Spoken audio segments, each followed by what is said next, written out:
Hello bachchon, let us see the question.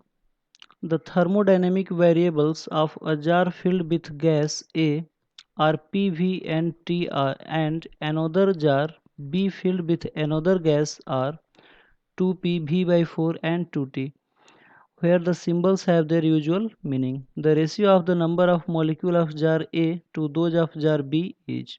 Question ये कर रहा है कि थर्मोडायनेमिक वेरिएबल्स पी भी अगर टी हो तो दो जार के लिए अलग अलग कंडीशन दिया है।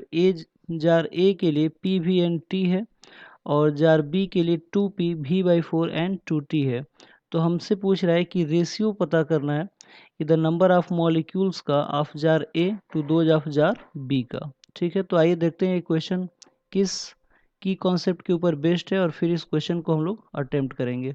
तो की कॉन्सेप्ट में हम लोग ये देखेंगे कि ये जो क्वेश्चन है वो किस फॉर्मूले के ऊपर बेस्ड है। ठीक है, तो इस क्वेश्चन में पी वी टी को जो रिलेट करने वाला जो इक्वेशन होता है वो हमारा आइडियल गैस इक्वेशन होता है, यानी कि जो क्वेश्चन है वो आइडियल गैस इक्वेशन के द्वारा सॉल्व होगा।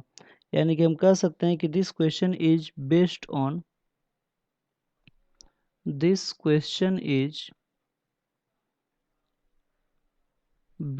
On ideal gas equation. Ideal gas equation, ये जो क्वेश्चन है वो आइडियल गैस इक्वेशन के ऊपर बेस्ड है।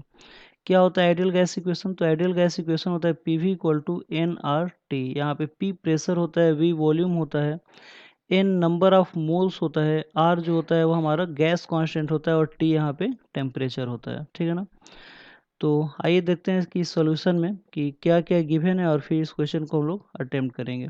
ठीक है, तो सॉल्यूशन में हम लोग पहले ये देख लेते हैं कि क्या क्या गिवन है। ठीक है, तो जार ए के लिए क्या क्या गिवन है और जार बी के लिए क्या गिवन है। ठीक है ना, तो फॉर जार ए क्या क्या गिवन है, तो यहाँ पे जो प्रेशर है वो P दिया हुआ है। ठीक है, वॉल्यूम यहाँ पे V दिया है और यहाँ पे टेम्परेचर जो है वो T दिया है। और जार बी के लिए फॉर जार बी, तो यहाँ पे जो प्रेशर है वो 2P दिया हुआ है। ठीक है, वॉल्यूम जो है वो V बाई 4 दिया हुआ है और यहाँ पे जो टेम्परेचर है वो 2T दिया हुआ है। ठीक है, और हमें क्या फाइंड करना है, तो हमें फाइंड करना है रेशियो, फाइंड करना है number of molecule of jar A का और number of molecule jar B का। ठीक है ना, N A upon N B का रेशियो पता करना है। यहाँ पे एन ए जो है वो नंबर ऑफ मॉलिक्यूल है, नंबर ऑफ मॉलिक्यूल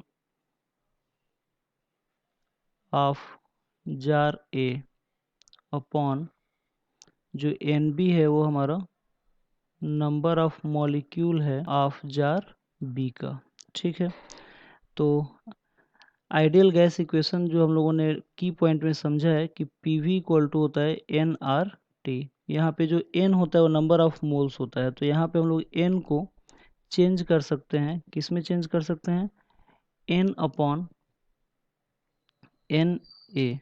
यहाँ पे एन ए जो है ये हमारा एवोगैड्रो नंबर होता है और एन नंबर ऑफ मॉलिक्यूल्स होता है। यहाँ पे जो एन है ये नंबर ऑफ मॉलिक्यूल्स हो जाएगा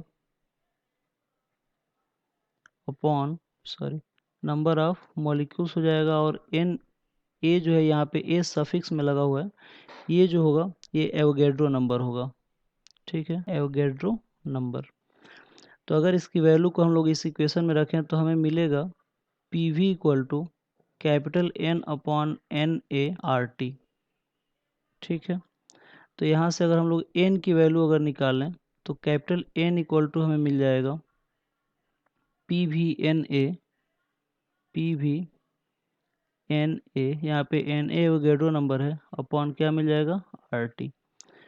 तो अगर हम लोग नंबर ऑफ मॉलिक्यूल अगर ए और बी के लिए अगर निकालें तो देख सकते हैं कि पी भी जो है ये हमारा डायरेक्टली प्रोपोर्शनल आएगा और टी जो है वो इन्वर्सली प्रोपोर्शनल आएगा। यहाँ पे एन ए जो है वो एवोगैड्रो नंबर है जो कि कांस्टेंट होता है, और आर भी यहाँ पे कांस्टेंट है जो कि गैस कांस्टेंट है, तो रेशियो में दोनों कट जाएगा।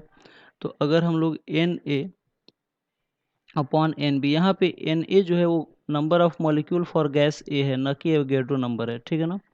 तो इसकी वैल्यू जो आएगा, तो जो डायरेक्टली प्रोपोर्शनल होता है वो आ जाएगा P A upon P B, ये हमारा डायरेक्टली प्रोपोर्शनल था, into V A upon V B, ये भी डायरेक्टली प्रोपोर्शनल था, लेकिन टेम्परेचर जो था वो इन्वर्सली था, तो टी बी ऊपर चला जाएगा और टी ए नीचे आ जाएगा। आप लोग देख सकते हो यहाँ पे कि नंबर ऑफ मॉलिक्यूल में टी जो है वो नीचे है और पी भी ऊपर है।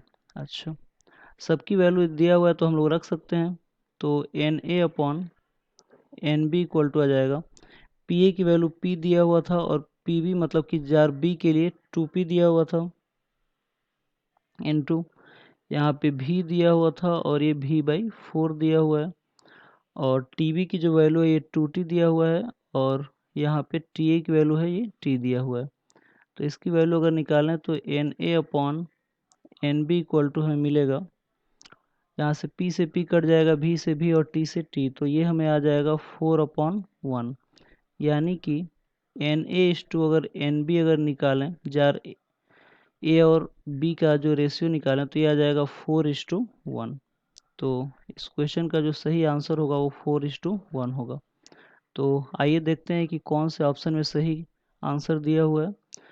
तो जो फर्स्ट ऑप्शन है वही हमारा राइट ऑप्शन है।